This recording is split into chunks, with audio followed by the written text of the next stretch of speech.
안녕하세요. 홍콩온놀 구독자 여러분, 그리고 새로 오신 분들 환영합니다.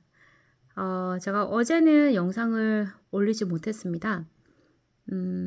제가 영어 수업을 하고 있는데 아이들이 할로윈을 기대를 많이 해가지고 어제 오전부터 막 꾸미고 뭐 사탕 뭐 맛있는 거 준비하고 또 수업 계획하고 친구들 와서 또 동네 방네 트릭 올 트릿 외치고 돌아다녔는데 꼬맹이들 몇 명 안 되거든요. 지금 사정이 어려워서. 그런데 동네 방네를 이고 다니면서 뭐 미술 학원, 피아노 학원, 다른 학원들 가보자고 그래가지고 가서 그럼 어디까지 하나 한번 보자 이러고 따라갔거든요. 근데 고래고래 동네 방네를 휘젓고 다니면서 그래도 애기들이다 보니까 귀엽더라고요. 그래서 이제 신나게 준비하고 신나게 놀아주고 한다고 어제 제가 영상을 도저히 촬영을 못했습니다.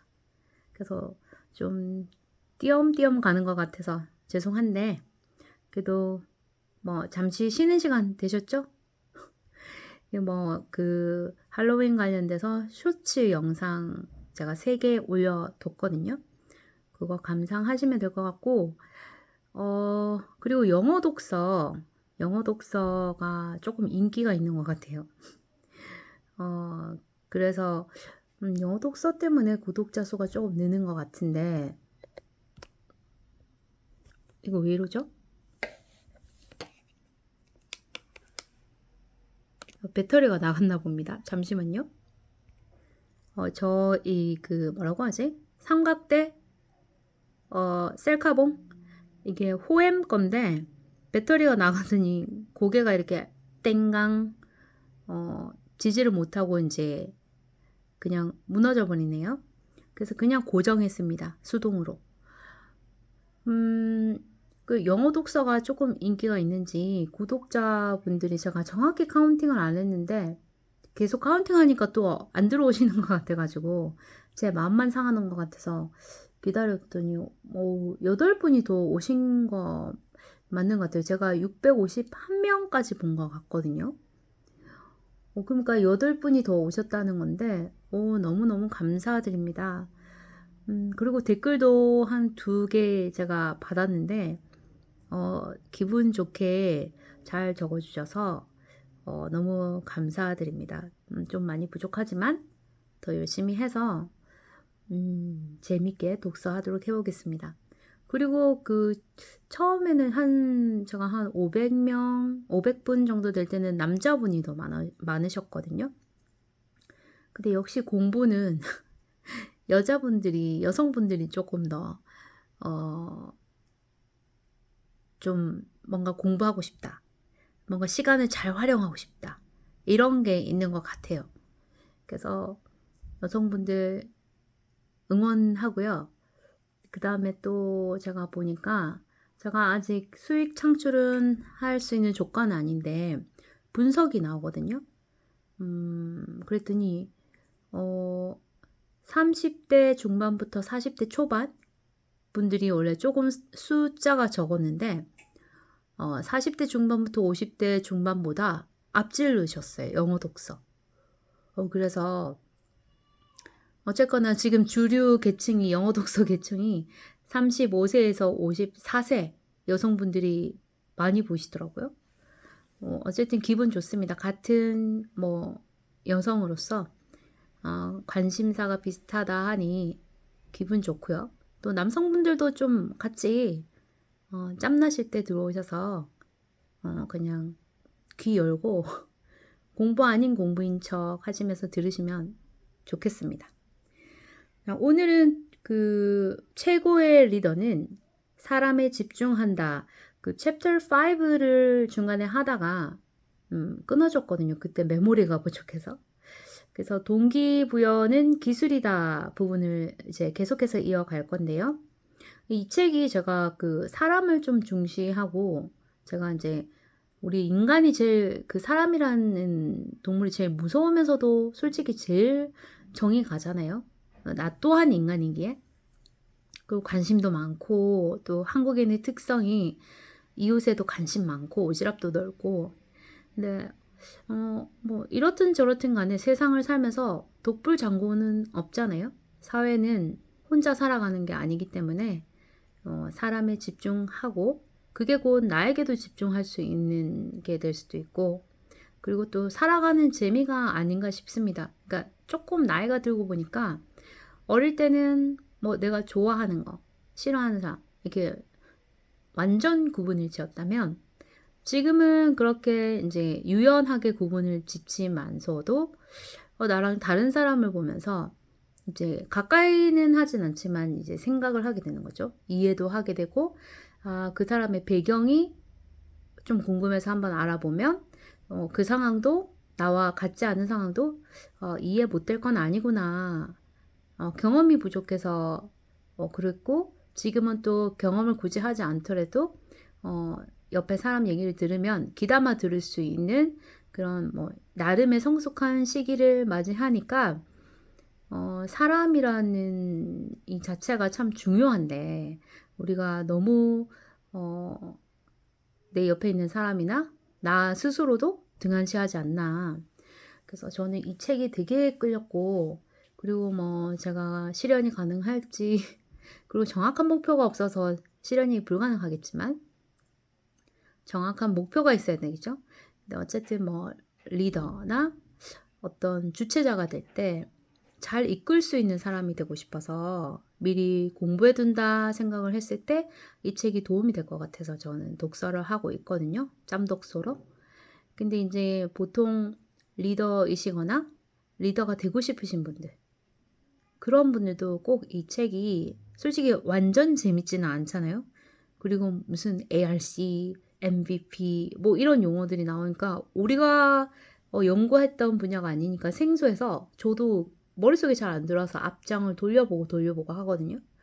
뭐 그래도 그것마저도 공부니까 새로운 거에 대한 도전이니까 여러 번 반복해서 그냥 틀어놓으면 또 들릴 것 같고 한 번쯤은 ARC, MVP에 대해서 그냥 메모지에 한번 적어보는 것도 나름 이걸 즐기는 방법이라고 저는 생각해서 여러분들도 참고하셔서 이 책은 좀 재미나지는 않지만 어떤 기술적인 면을 공부한다 생각하시고 정독을 해보시든지 아니면 이 동영상을 틀어두시고 좀 반복해서 들어보셨으면 좋겠습니다.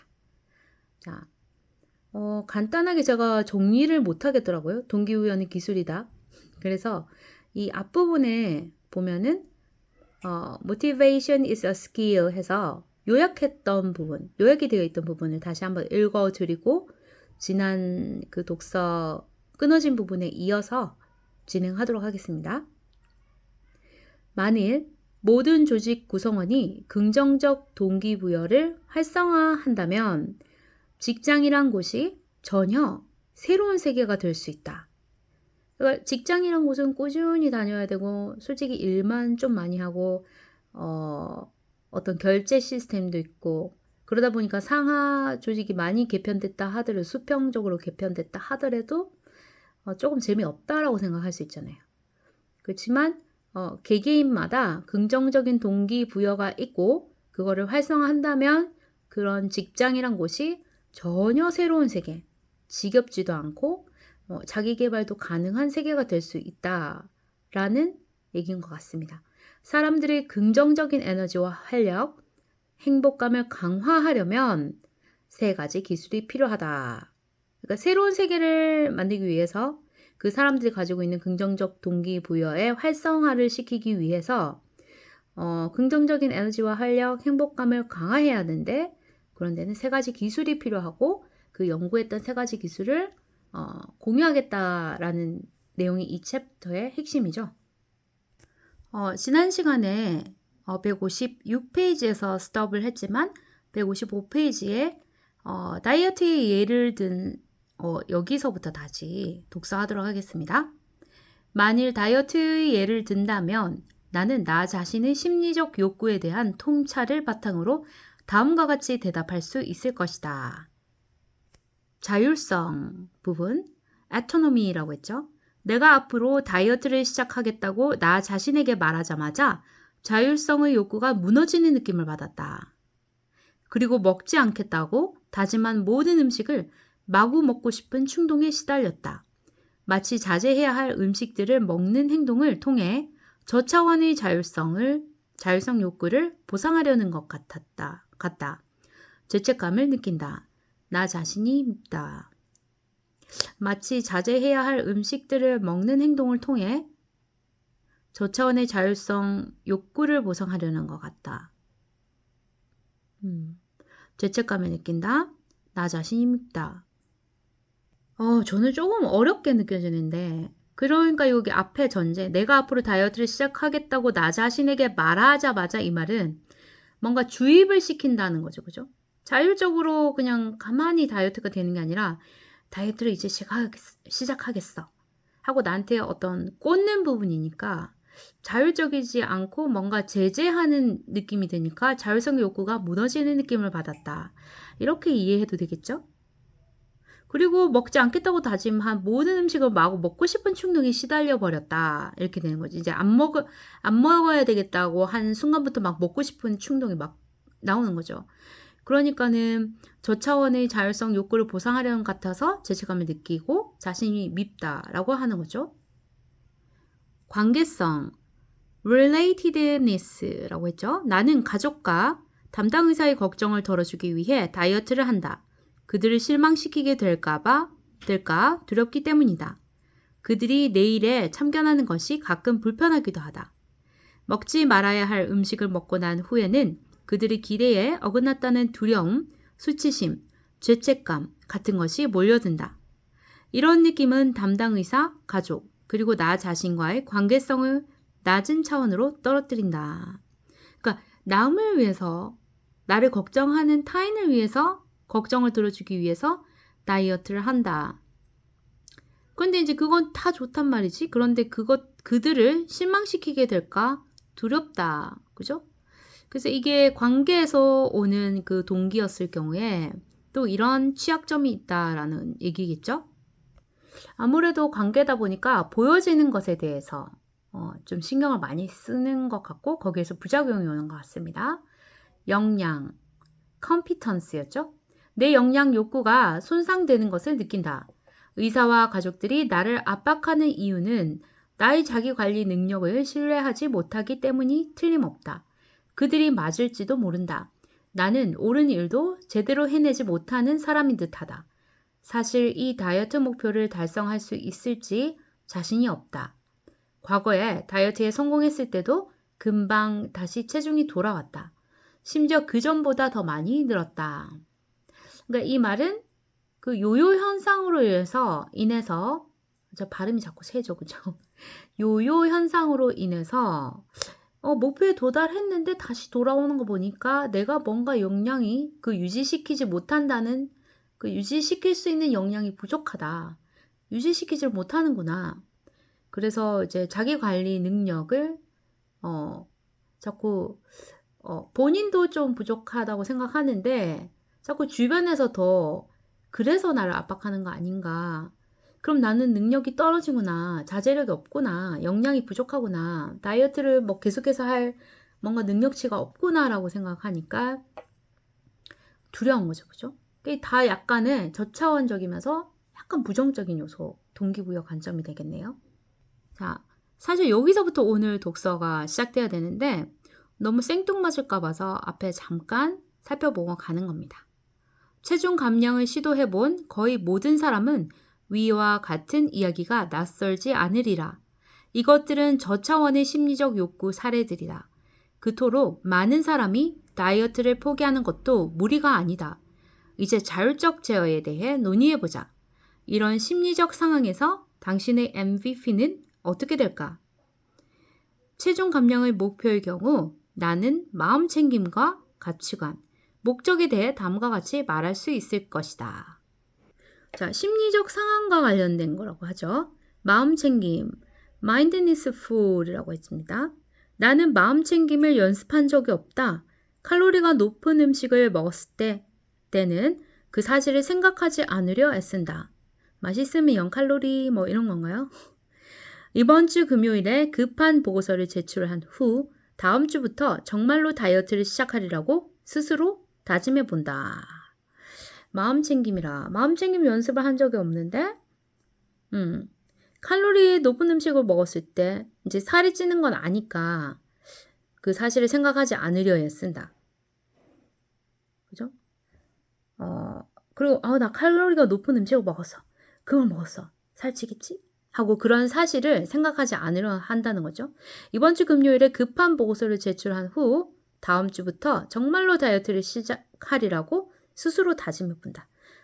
근데 이제 솔직히 은연중에 그게 머릿속에 남아 있으니까 생각하지 않으려고 애쓰는 거죠. 그러니까 다시 다음 주부터 다이어트 하겠어 라고 다짐을 하면서 마음을 챙긴다는 거죠. 이번에는 V, 가치관, values죠. 나 자신의 가치관과 음식 습관을 연계하려고 해본 적이 없다. 나 자신의 가치관과 음식 습관은 무관하다라고 생각했다는 거죠. 사실 이 목표가 내게 왜 의미 있고 중요한지 잘 모르겠다. 이미 마른 사람이 살찐 사람보다는 낫기 때문이겠지. 아마, 이미가 아니고죠. 아마 마른 사람이 살찐 사람보다는 낫기 때문이겠지. 나는 의미 있고 중요한지 모르겠는데 일반적으로 마른 사람이 살찐보다는 낫지 않을까? 건강 쪽으로나 이런 얘기겠죠. 물론 일할 때면 정직성이나 충실함 같은 나 자신의 가치관을 반영해서 보고서를 작성한다.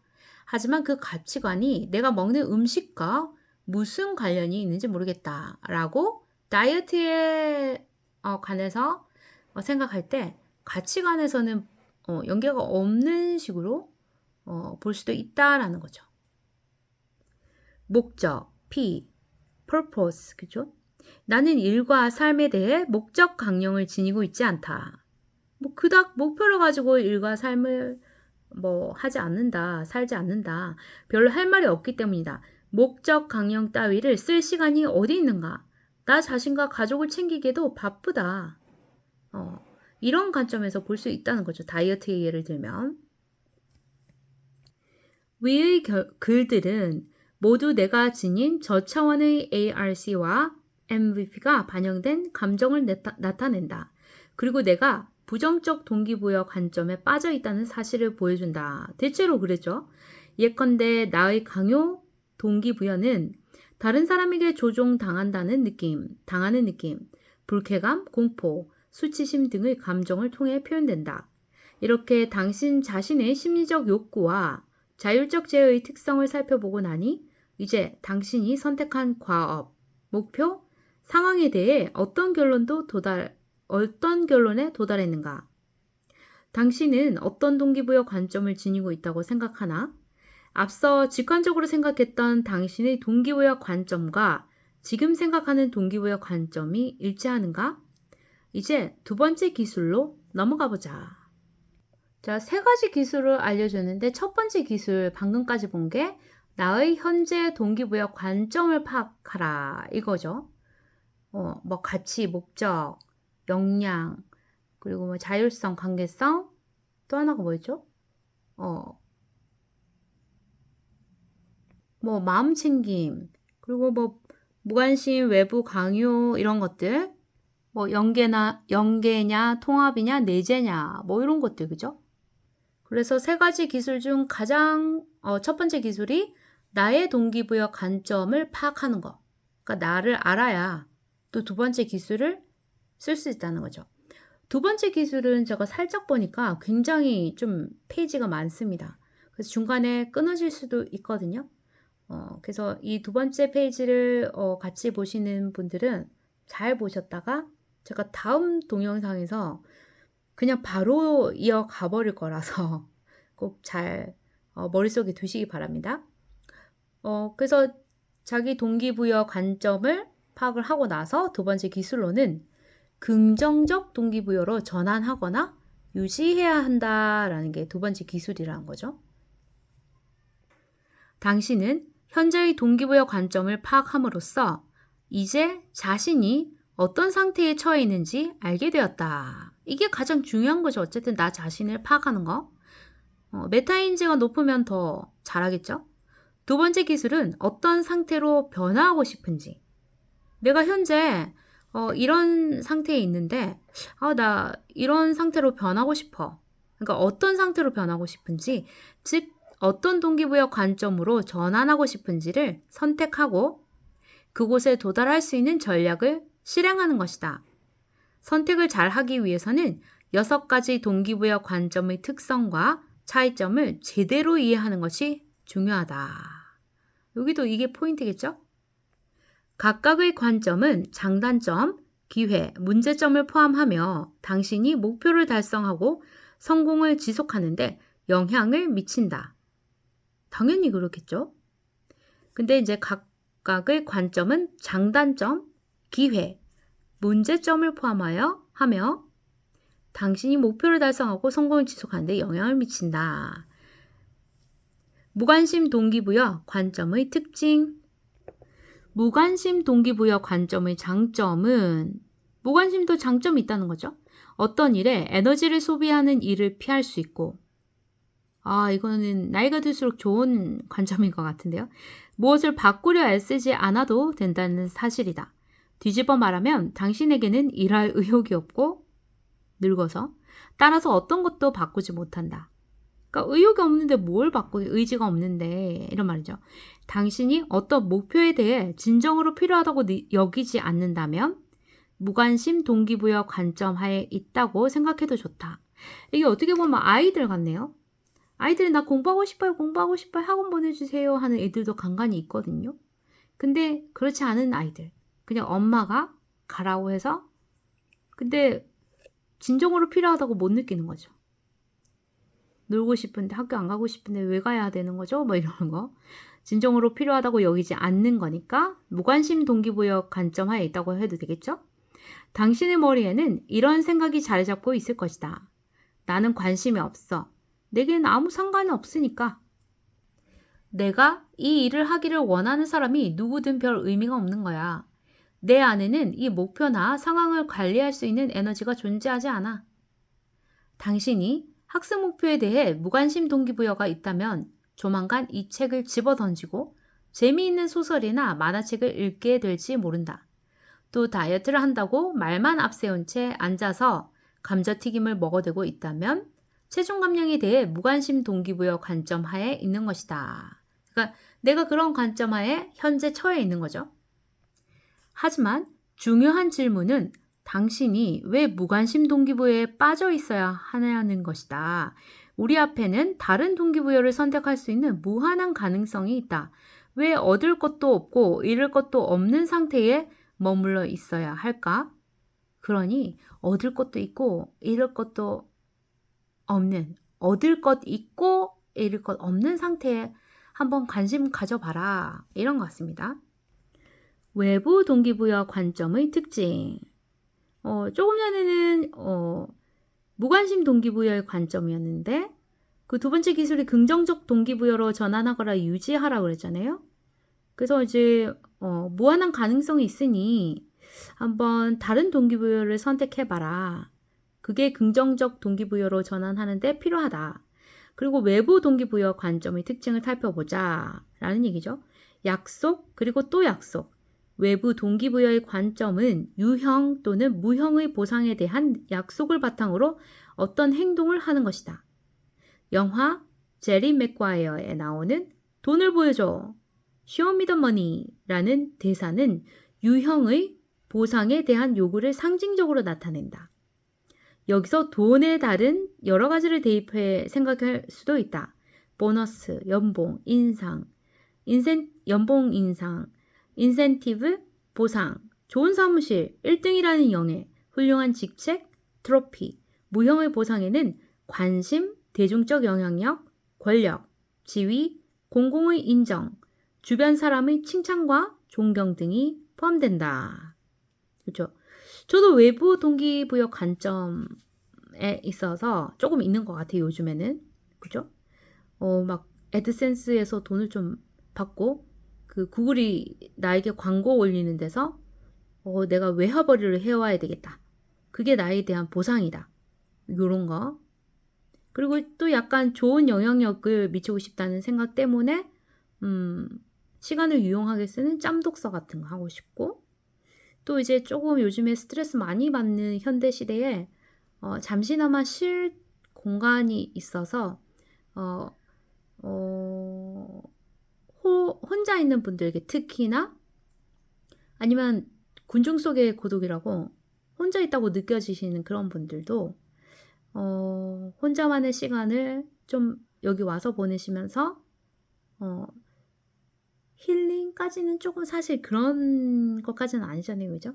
하지만 뭔가 마음에 응어리를 풀 수는 없겠지만 뭔가 나만의 시간을 가져보시라. 그런 쪽으로 좀 영향력이 있고 싶다는 생각이 들었거든요. 계몽같이. 그래, 그리고 주변 사람의 칭찬과 존경까지는 아직 아니고 칭찬을 좀 받고 싶다. 그래서 저는 지금 외부 동기부여 관점의 상황에 처해 있는 것 같습니다. 이렇게 이제 대입을 해보는 거죠. 그런데 유감스럽게도 라고 시작을 하네요. 무슨 내용일까요? 유감스럽게도 외부적 보상을 약속하는 이런 행위는 대부분 조직에서 핵심적인 동기부여 전략으로 사용한다. 조직에서 사용한다는 거네요. 저는 혼자 있는데 조직을 만들고 싶어 하나? 나의 팬덤. 너무 거창하죠, 그죠? 연예인도 아닌데. 뭐 그래도 취향이 조금 끌린다거나 해서 저한테 구독을 해주신다는 것은 또 제 입장에서 볼 때는 와, 나를 좀 예뻐라 해주는 팬과 같은 분들이 생겼구나 라고 약간 나 혼자가 아니고 약간 조직적인 그런 관점으로도 조금 볼 수 있겠죠. 굳이 퍼즐 맞추듯이 한다면 이해가 됩니다. 제 입장에서는. 비용이 많이 들기는 하지만 보상 프로그램을 손질해 다시 내놓거나 필요한 예산을 확보하는 일 외에 그리 많은 창의성이나 노력이 필요하지 않기 때문이다. 그런가요?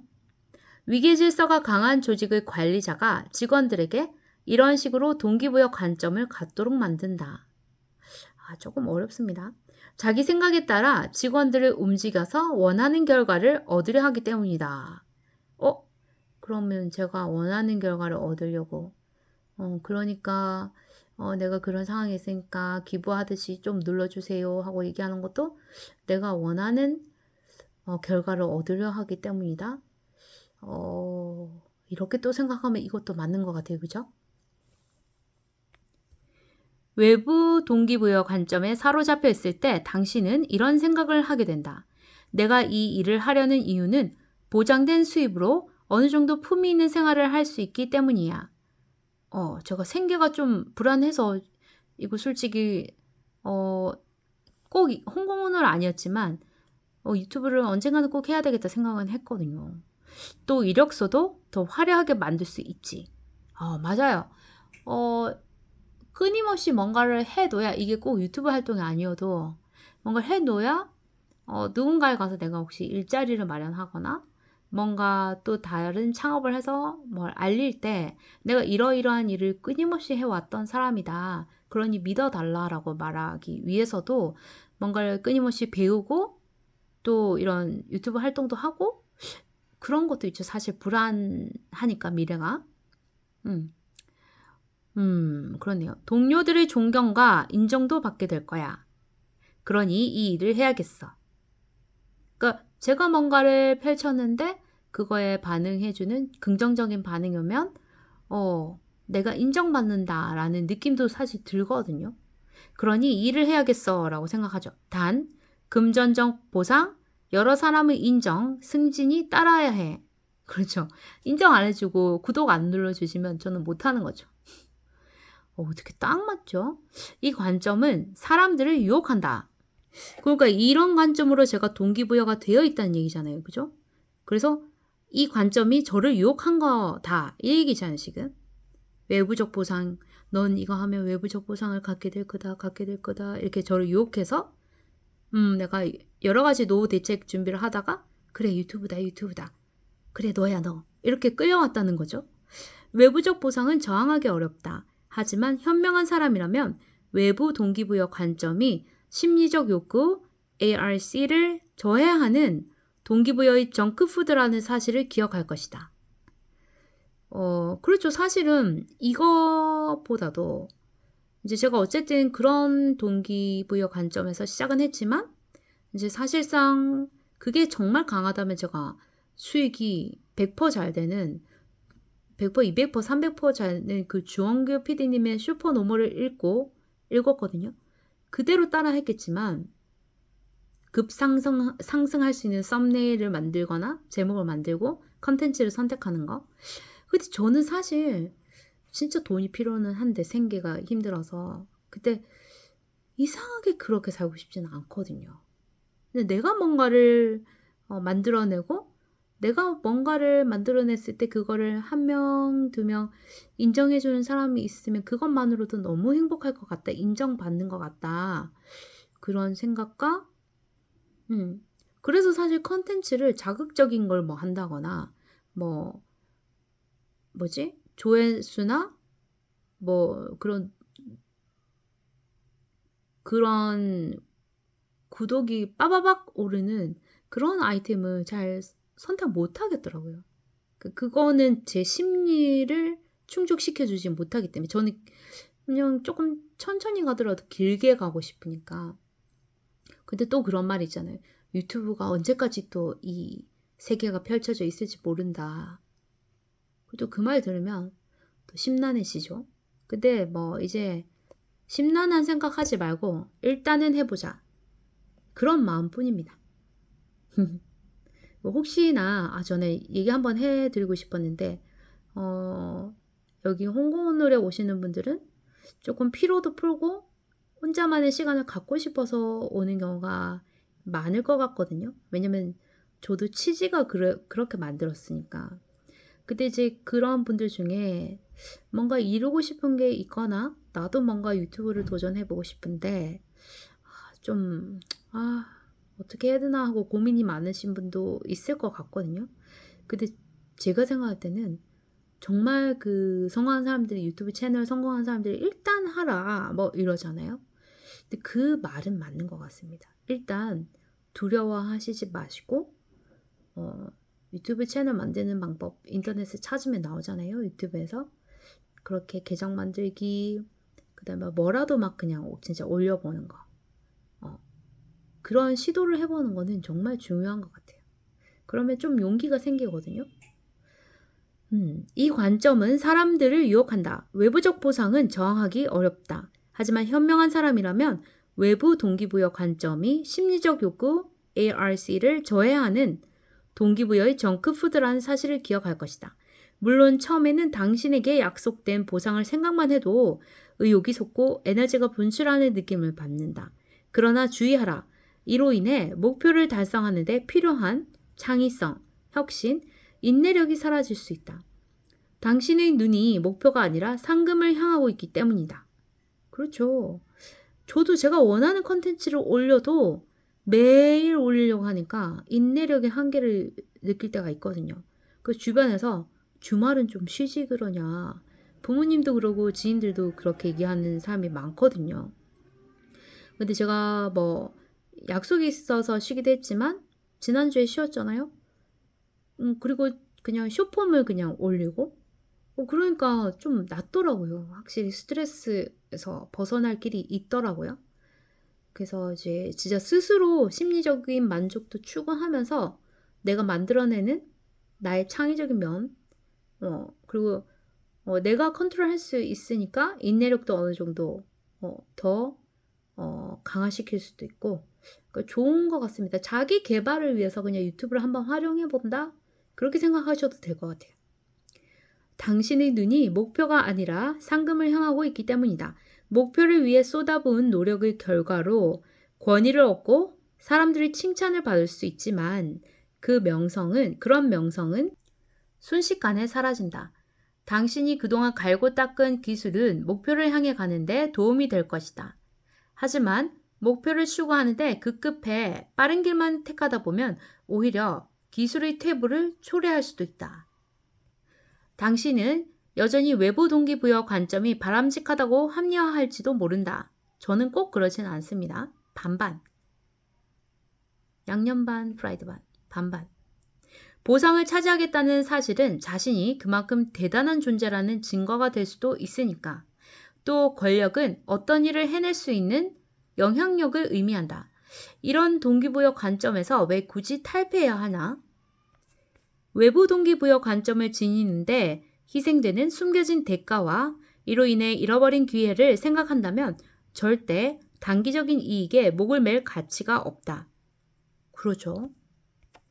발빠르게 움직여야 기회를 포착하기는 하지만 조금 다양하게 생각하면은 어느 순간 수레바퀴의 그 톱니바퀴가 딱 맞는 순간이 오겠죠. 다이어트의 사례로 돌아가 보자. 만일 내가 보험회사에서 약속한 상품을 받기 위해 주변 사람에게 깊은 인상을 주려고 또는 어떤 사람의 사랑을 얻기 위해 체중 감량 목표를 달성했다면 그 성공은 어떤 형태든 오래가기 어렵다. 그러니까 타인을 위해 뭔가를 한다는 건 오래가기 어렵다라는 거죠. 만족감도 생각보다 훨씬 떨어질 것이다. 당연하죠. 외부 동기부여 관점에 놓여 있는 사람은 창의성, 혁신, 삶의 질, 생산성, 정신과 육체적 건강이 손상되면 궁극적으로 심리적 욕구, ARC, 그러니까 자율성, 관계성, 역량이 저해될 가능성이 크다. 긍정적 동기부여 관점으로의 전환을 고려할 필요가 있다. 그죠? 그러니까 너무 외부 동기부여 관점에 놓이는 것은 바람직하지 않다라는 거겠죠? 자, 세 번째네요. 강요 동기부여 관점의 특징. 여기까지가 저차원 혹은 부정적 동기부여 관점인 것 같거든요. 강요 동기부여 관점의 특징까지만 오늘 독서하도록 하겠습니다. 강요 동기부여 관점은 가장 해로운 정크푸드의 관점 가운데 하나다. 사람들은 일을 하거나 목표를 추구하는 과정에서 반드시 해야 한다는 의무감 때문에 또는 죄책감, 수치심, 공포 같은 감정을 피하려고 이 관점에 오래 사로잡히는 경향이 있다. 강요 동기부여 관점을 지닌 사람은 자신이 내면에서 이렇게 말하는 소리를 들을 수 있을 것이다. 나는 이 일을 해야만 해. 내겐 참여할 의무가 있어. 만일 그렇게 하지 않으면 죄책감이나 수치심이 들 거야. 이 일을 해야 한다는 압박감이 매우 커. 내가 잘할 수 있을지 염려가 되는 건 사실이야.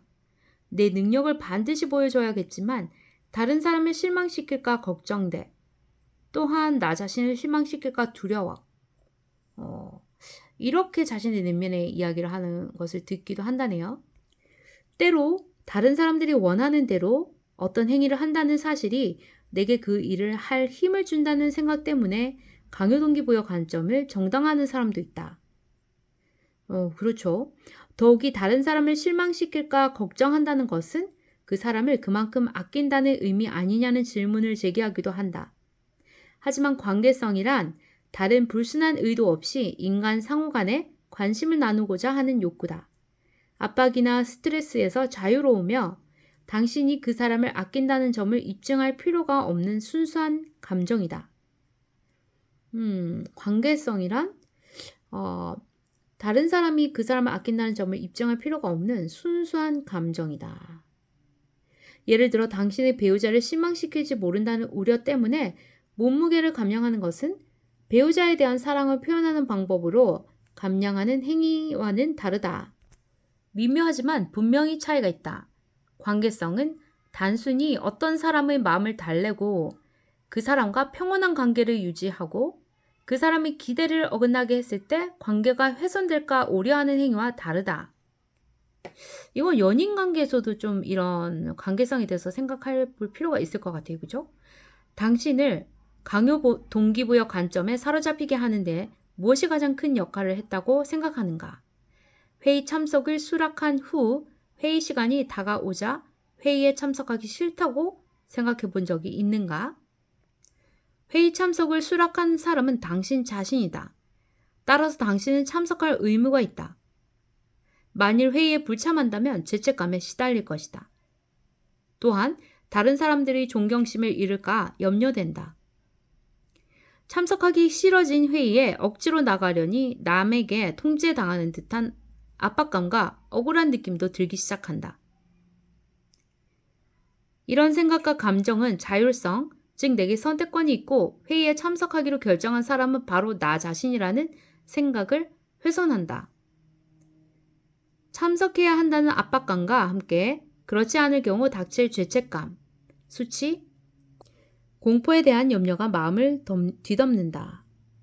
하지만 강요 동기부여 관점의 아이러니는 강요하는 역할을 주로 하는 사람이 바로 당신 자신이라는 사실이다. 이거 지금 방금 이거 읽으면서 찔렸습니다. 제가 대학교 때 너무 연애가 하고 싶은 거예요. 그래서 주변에 나 소개팅 좀 해달라고 말을 엄청 많이 하고 다녔거든요. 그러니까 소개팅 너무 하고 싶으니까. 그런데 주변에서 이제 자 그러면 소개시켜 줄 테니 언제까지 나와? 그 약속을 다 잡아줬는데 그때는 또 가기 싫은 거예요. 아니 다 취소해줘. 제가 강요해놓고 제가 취소하고 그러니까 내가 말을 했으니 참석해야 되는 거 아닌가 하다가 또 아니야. 나 좀 너무 인위적인 것 같긴 해. 난 자유연애를 하고 싶은데 이게 뭐지? 자연스러운 연애를 하고 싶은데 또 내가 연애하고 싶다고 외쳐놓고서는 이렇게 자리를 마련하니까 너무 인위적인 것 같아. 이거 나한테 안 맞아 하는 압박감. 그리고 내가 또 이래서 내가 해달라고 안 가면은 내가 뭐가 돼? 미안하네. 내 자신이 막 이랬다 저랬다 하는 상관 같고 막 수치스럽고 이제 쟤네들이 나를 다음에는 절대 소개 안 해주면 어떡하지 하는 공포에 대한 염려. 이렇게 자꾸 대입이 되네요. 그런데 강요 동기부여 관점의 아이러니는 강요하는 역할을 주로 하는 사람이 바로 당신 자신이라는 사실이다. 저잖아요, 그죠? 딱 맞는 말이네요. 다이어트로 돌아가 보자. 내 마음속에 자리 잡고 있던 압박감, 마음에 맺힌 응어리, 실패에 대한 우려 같은 심리적 경험은 내가 강요 동기부여 관점을 지니고 있다는 사실을 말해준다. 당신이 어떤 과업, 목표, 상황에서 강요 동기부여 관점의 늪에 빠져 있다면 다음에서 다룰 3가지 긍정적 동기부여 관점 중 하나로 전환할 것을 고려해 볼 필요가 있다. 오늘 독서는 조금 이 책이 어렵지만 좀 이해가 잘 됐습니다. 저는 이런 제 사례를 대입시키면 좀 이해가 잘 되더라고요. 여러분들도 한번 떠오르는 사례가 있거나 한번 대입을 시켜보시면 어떨까요? 다음 시간에는 이런 3가지 부정적인 동기부여 관점을 다른 3가지 긍정적 동기부여 관점 중 하나로 전환을 할 것을 고려해 볼 필요가 있다 하면서 이제 3가지 긍정적 동기부여에 대한 나열을 하겠죠? 다음 영상에서 기대하시면서 오늘 짬독서 잘 하셨길 바랍니다. 좋은 시간 되시고요. 지금 시간이 오후 4시 45분이니까 아마 한 6시 반이나 올라가기도 하겠네요. 그럼 또 저는 그때 촬영을 해야 되는데 일단 다음 영상에서 뵙겠습니다. 좋아요, 구독, 알림 설정 꼭 부탁드리고 새로 오신 분들 조금 유익했다 하시면 구독, 저에게 기부해 주십시오. 구독 꾹 눌러주십시오. 또 응원의 댓글 부탁드립니다. 감사합니다.